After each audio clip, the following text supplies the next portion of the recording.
हिंदी में यूपीएससी की तैयारी से संबंधित प्रोग्राम्स को देखने के लिए सब्सक्राइब करें स्टडी IQIAS हिंदी।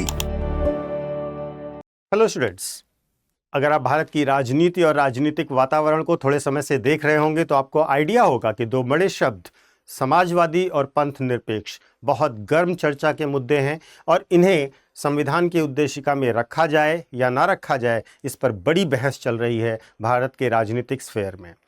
वास्तव में ये टॉपिक यूपीएससी के लिए भी बहुत महत्वपूर्ण है। इन दो शब्दों का ओरिजिन, इन दो शब्दों का यूज़ बहुत महत्वपूर्ण है। और अगर हम देखें तो कुछ समय पहले ही आरएसएस के एक बड़े नेता ने इस पर प्रश्न उठाए। उसके बाद असम के सीएम हिमंता बिस्वा शर्मा ने कहा कि ये सही समय आ गया है इन शब्दों पर पुनर्विचार करने का। और उसके बाद भारत के पूर्व उपराष्ट्रपति, जी हाँ पूर्व कह सकते हैं हम उनको, पूर्व उपराष्ट्रपति जगदीप धनखड़ ने इन्हें फेस्टरिंग वुंड्स कहा।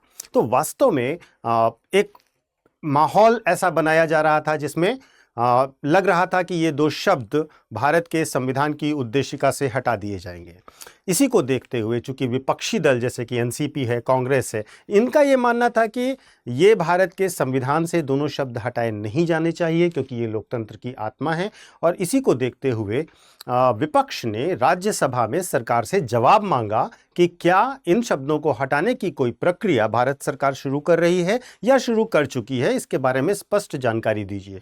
तो भारत के विधि मंत्री ने इस पर स्पष्ट जवाब दिया है, वो भी लिखित जवाब दिया है। तो आज की वीडियो में हम इन्हीं दो शब्दों पर पूरी चर्चा करेंगे और भारत सरकार के बारे में बात करेंगे।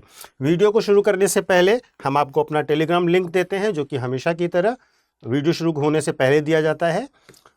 ये है यूपीएससी मेंटोर पंकज सर। आप इस टेलीग्राम चैनल को ज्वाइन कर सकते हैं और जब भी कभी आपको यूपीएससी से रिलेटेड कोई प्रश्न पूछना हो, कोई डाउट हो या आप मुझसे कोई बात करना चाहते हैं जो आपकी तैयारी से रिलेटेड हो, तो मैं आपके लिए यहाँ पर अवेलेबल हूँ। और वीडियोस के जो PDF हैं वो भी आप यहाँ से प्राप्त कर सकते हैं जब भी आपको ज़रूरत हो। तो शुरू करते हैं आज की इस वीडियो में हम लोग क्या करेंगे। पहली बात, ये मुद्दा क्यों उठा, इस पर चर्चा करेंगे।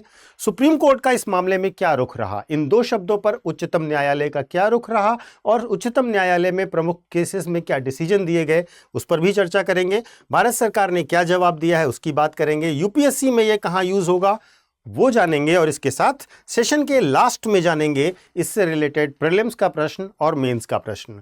मैं उम्मीद करूंगा आप लास्ट तक जुड़े रहेंगे जिससे आप प्रश्नों का उत्तर भी दे सकें और मेंस का क्वेश्चन भी देख सकें जिसका उत्तर आप मुझे टेलीग्राम पर भेज सकते हैं। तो शुरू करते हैं आज का वीडियो। पहला है कि ये मुद्दा क्यों उठा। वास्तव में भारत का संविधान जब लागू हुआ उस दौरान हमारे संविधान की उद्देशिका में जो शब्द लिखे हुए थे वो थे sovereign democratic republic of India. 42वें संविधान संशोधन के द्वारा नेशनल इमरजेंसी जब लगी हुई थी, राष्ट्रीय आपातकाल लगा हुआ था 1976 में, उस दौरान 42वां संविधान संशोधन किया गया और इसमें दो शब्द और जोड़ दिए गए। 42nd कॉन्स्टिट्यूशनल अमेंडमेंट एक्ट के द्वारा 1972 में दो शब्द जोड़े गए, समाजवाद, समाजवादी और पंथ निरपेक्ष।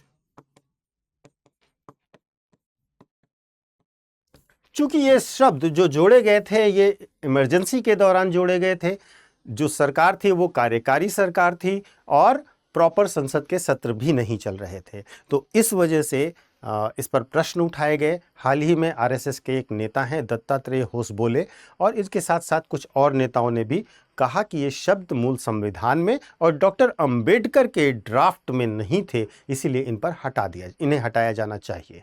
तो वास्तव में ये दो शब्द जो जोड़े गए थे वो भारत के संविधान की भावना के अंतर्गत ही जोड़े गए थे। यह मानना भारत के सुप्रीम कोर्ट का भी रहा और बाकी आमजन का भी रहा, क्योंकि भारतीय समाजवाद जो है वो वास्तव में लोकतांत्रिक समाजवाद है। कल्याणकारी राज्य की अवधारणा के अंतर्गत हमारा समाजवाद कार्य करता है और इसके साथ जो पंथ निरपेक्षता है वो वास्तव में राज्य का उत्तरदायित्व सभी धर्मों के संरक्षण के प्रति सुनिश्चित करती है और राज्य को धर्म विहीन मानती है कि राज्य का स्वयं का कोई धर्म नहीं होगा और राज्य सभी धर्मों का समान संरक्षण करेगा। तो ये दो शब्द जो जोड़े गए थे वो with the spirit of constitution थे। ये मुद्दा उठा। अब सुप्रीम कोर्ट ने इस मामले में क्या कहा है अब तक, उसको भी जानिएगा। देखिए, सुप्रीम कोर्ट ने पहले ही कई बार इस मामले पर अपने विचार रखे हैं। सेकुलरिज्म यानी कि पंथ निरपेक्षता को लेकर सुप्रीम कोर्ट ने माना है कि यह भारत के संविधान के बेसिक स्ट्रक्चर का हिस्सा है, यानी कि मूल ढांचे का हिस्सा है, अर्थात इसमें संशोधन करना संसदीय शक्ति के बाहर है, यानी कि संसद इसमें संशोधन नहीं कर सकती। जहां तक समाजवाद का इश्यू है, उस पर सुप्रीम कोर्ट ने कहा है कि यह हमारे कल्याणकारी राज्य की अवधारणा से मेल खाता है और इस वजह से यह शब्द रहना चाहिए। अगर हम केस वाइज बात करें तो एसआर बोम्बई केस 1994 में सुप्रीम कोर्ट ने कहा था कि सेकुलरिज्म शब्द, जो कि पंथ निरपेक्षता शब्द है, उसको संविधान से हटाना बेसिक स्ट्रक्चर को तोड़ने जैसा होगा, यानी कि it is against the basic structure doctrine of the constitution.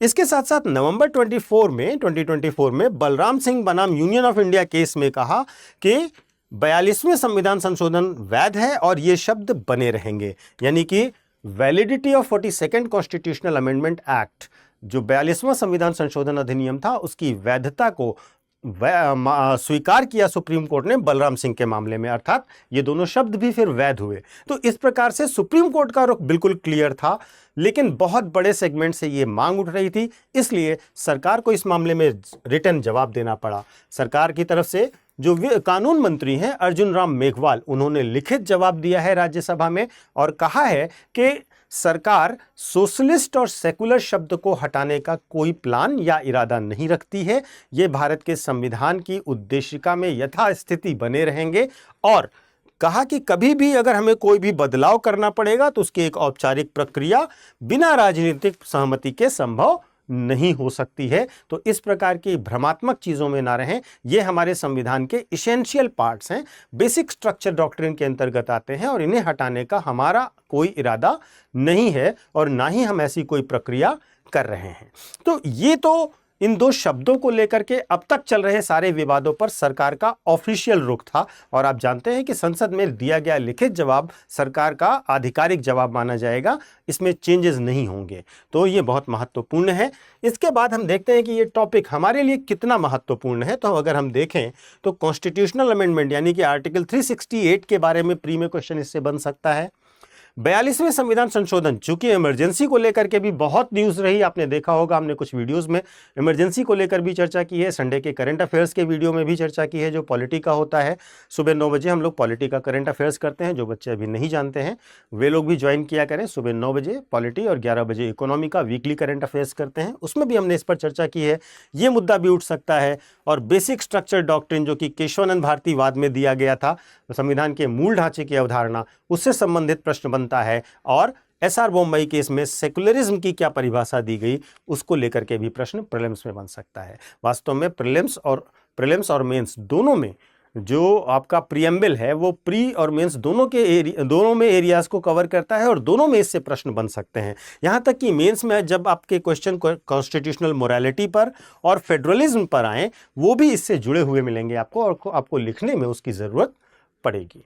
तो इस प्रकार ये बहुत महत्वपूर्ण है आपके लिए टॉपिक, इस पर ध्यान दीजिएगा।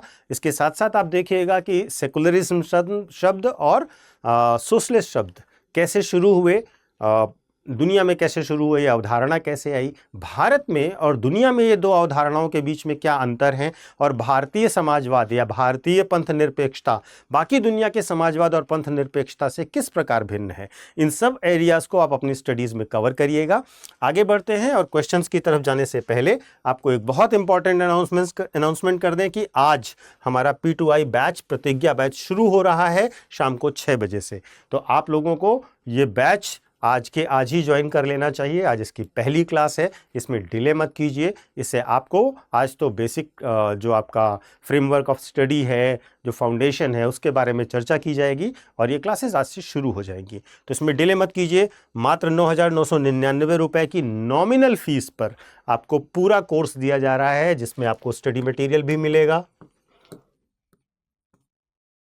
यानी कि बुक्स का पूरा सेट मिलेगा, टेस्ट सीरीज मिलेगी, राइटिंग प्रैक्टिस भी आपको मेंस की डेली कराई जाएगी और इसके साथ साथ आपको मेंटोर अलॉट किए जाएंगे। मेंस के लिए अलग गाइडेंस प्रोग्राम चलाया जाएगा। अलग से उस रेजिडेंशियल प्रोग्राम चलाया जाएगा, इंटरव्यू के लिए इंटरव्यू गाइडेंस प्रोग्राम होगा। ये सारी चीज़ें आपको मात्र 999 रुपये में मिल रही हैं और इसके साथ साथ आप देखते होंगे आपके साथ अच्छे डिबेट्स, डिस्कशंस, क्लासेस, वीडियोस सब आपसे शेयर होते हैं। बहुत सारी चीज़ें आप हम लोगों को देखते हैं, जानते हैं, तो आप इसको देर मत कीजिए। बेहतरीन क्लासेस, बेहतरीन मॉड्यूल, अच्छा प्लान और अच्छी टीचिंग, इन सब के साथ आपकी तैयारी काफ़ी आसान हो जाएगी। आज से क्लासेस शुरू हो रही हैं, आज इसे आप ज्वाइन कर सकते हैं। बस आपको ध्यान ये देना है कि आपको एक कोड इस्तेमाल करना होगा और ये कोड है PK Live। ये कोड इस्तेमाल करते हुए आपको ये फीस पड़ेगी। आप स्टडी IQ का कोई भी कोर्स लेते हैं और आप PK Live कोड का इस्तेमाल करते हैं तो आपको इतनी ही कम फीस में पूरा एडमिशन मिल जाएगा। शुरू करते हैं, आते हैं अगले टॉपिक पर, अभ्यास प्रश्न पर। आप निम्नलिखित कथनों पर विचार कीजिए। नंबर 1, भारतीय संविधान की प्रस्तावना में सोशलिस्ट और सेकुलर शब्द मूल संविधान 1950 के संविधान का हिस्सा थे। नंबर 2, सेकुलरिज्म को भारतीय संविधान की मूल संरचना का हिस्सा सुप्रीम कोर्ट ने SR बोम्मई बनाम यूनियन ऑफ इंडिया 1994 मामले में माना। नंबर 3, संविधान संशोधन के माध्यम से प्रस्तावना में परिवर्तन किया जा सकता है बशर्ते कि यह संविधान की मूल संरचना का उल्लंघन ना करे। आपको बताना है निम्नलिखित में से या उपरोक्त में से कौन सा सही है, 1 या 2, 2 या 3, 1 या 3, 1, 2, 3 यानी सभी। आपको उत्तर देना है कमेंट बॉक्स में कमेंट करके। नेक्स्ट मेंस में इसके लिए क्वेश्चन हम एक फ्रेम करते हैं और हम उम्मीद करते हैं कि आप इसका उत्तर लिखने की कोशिश करेंगे। आप हमें मेल भी कर सकते हैं और आप हमें टेलीग्राम पर भी सेंड कर सकते हैं। तो प्रश्न ये है कि समाजवाद और पंथ निरपेक्षता शब्द भारतीय संविधान की प्रस्तावना में 42वें संविधान संशोधन द्वारा जोड़े गए। वर्तमान राजनीतिक बहस को ध्यान में रखते हुए विश्लेषण कीजिए कि क्या इन्हें हटाया जा सकता है, क्या यह संविधान की मूल संरचना को प्रभावित करेगा। ये प्रश्न है, इस प्रश्न का उत्तर दीजिएगा और कोशिश कीजिएगा इसका उत्तर 250 शब्दों तक देने के लिए। तो इस प्रकार आज के वीडियो में आपने जाना कि पंथ निरपेक्षता और समाजवाद कब जुड़े, कैसे जुड़े, क्या सरकार उन्हें हटाने जा रही है या नहीं हटाने जा रही है और इसको लेकर के एक विश्लेषणात्मक नजरिया क्या हो सकता है। प्रश्नों के उत्तर जरूर दीजिएगा, कमेंट बॉक्स में कमेंट करके मिलते रहेंगे हम लोग। Thank you so much. Study IQ IAS, आपका सिलेक्शन हमारा मिशन।